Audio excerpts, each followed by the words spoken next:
স্বল্পমূল্যে ব্যবহারিক বিজ্ঞান শিক্ষা উপকরণ তৈরি ও ব্যবহার বিষয়ক কোর্সে স্বাগতম। এই টিউটোরিয়ালের নির্দেশনা অনুসরণ করলে আপনি একটি আদর্শ ফুলের বিভিন্ন অংশ পর্যবেক্ষণ করে দেখানোর জন্য কি কি উপকরণ প্রয়োজন, কিভাবে ফুলের বিভিন্ন অংশ প্রদর্শন করবেন এবং কিভাবে উপকরণ প্রদর্শন করতে হয় তা দেখতে পারবেন। চলুন প্রথমে দেখে নিই এই পরীক্ষণটির জন্য আমাদের কি কি উপকরণ সংগ্রহ করতে হবে। এক্ষেত্রে মনে রাখতে হবে বিজ্ঞান শিক্ষার উপকরণগুলো যেন স্বল্প মূল্যের হয়। পরীক্ষণটি করতে প্রয়োজনীয় উপকরণ লাগবে একটি জবা ফুল, ধারালো ব্লেড বা ছুরি, নির্দেশক কাঠি এবং সাদা কাগজ। টেবিলে একটি সাদা কাগজের উপর একটি জবা ফুল রাখি। শিক্ষার্থীদের আগে ফুল আনার জন্য বলে দিতে পারেন। একটি ধারালো ব্লেডের সাহায্যে ফুলের বিভিন্ন অংশ যেমন বৃত্তি, দলমণ্ডল, পুংস্তবক বা পুংকেশর, স্ত্রীস্তবক বা গর্ভকেশর এবং পুষ্পমঞ্জরি আলাদা করে নিন এবং শিক্ষার্থীদের ভালোভাবে পর্যবেক্ষণ করতে বলুন। শিক্ষার্থীদের প্রতিটি অংশ আলাদাভাবে চিহ্নিত করে দেখিয়ে দিন।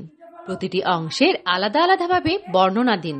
যেমন বৃত্তি, এটি ফুলের সবচেয়ে বাইরের স্তবক। সাধারণত এরা সবুজ রঙের হয়। বৃত্তি খণ্ডিত না হলে সেটি যুক্ত বৃত্তি, কিন্তু যখন খণ্ডিত হয় তখন বিযুক্ত বৃত্তি বলে। এর প্রতিখণ্ডকে বৃত্তাংশ বলে। দলমণ্ডল, কতগুলো পাপড়ি মিলে দলমণ্ডল গঠন করে। এর প্রতিটি অংশকে পাপড়ি বা দলাংশ বলে। পাপড়িগুলো পরস্পর যুক্ত যেমন ধুতরা, অথবা পৃথক যেমন জবা থাকতে পারে। এরা বিভিন্ন রঙের হয়। পুংস্তবক বা পুংকেশর, একটি স্তবকের প্রতিটি অংশকে পুংকেশর বলে। পুংকেশরের দণ্ডের মতো অংশকে পুংদণ্ড এবং শীর্ষের থলির মতো অংশকে পরাগধানী বলে। স্ত্রীস্তবক বা গর্ভকেশর, এক বা একাধিক গর্ভপত্র নিয়ে একটি স্ত্রীস্তবক গঠিত হয়। একের অধিক গর্ভপত্র সম্পূর্ণভাবে পরস্পরের সাথে যুক্ত থাকলে তাকে যুক্ত গর্ভপত্রী, আর আলাদা থাকলে বিযুক্ত গর্ভপত্রী বলে। পুষ্পমঞ্জরি, কাণ্ডের শীর্ষমুকুল বা কাঙ্ক্ষিত মুকুল থেকে উৎপন্ন একটি শাখায় ফুলগুলো বিশেষ একটি নিয়মে সাজানো থাকে। ফুলসহ একটি শাখাকে পুষ্পমঞ্জরি বলে।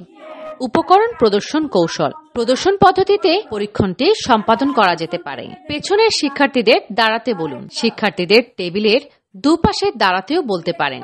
উপকরণ উপরে উঠিয়ে প্রদর্শন করুন এবং শিক্ষার্থীদের বিভিন্ন প্রশ্নোত্তরের মাধ্যমে একটি আদর্শ ফুলের কি কি অংশ এবং এদের কাজ কি বের করে আনুন এবং ব্যাখ্যা প্রদান করুন। দলগতভাবে শিক্ষার্থীদের দ্বারা কাজটি করার জন্য শিক্ষার্থীদের সংখ্যা অনুযায়ী দলে ভাগ করুন।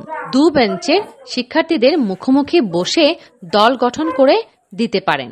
প্রতি দলে উপকরণ সংগ্রহ করে দিন। প্রতিটি দলে গিয়ে সে কিভাবে কাজটি করছে তা লক্ষ্য করুন এবং প্রয়োজনীয় সহযোগিতা প্রদান করুন। শিক্ষার্থীদের দলগতভাবে একটি আদর্শ ফুলের বিভিন্ন অংশের নাম খাতায় লিখতে বলতে পারেন।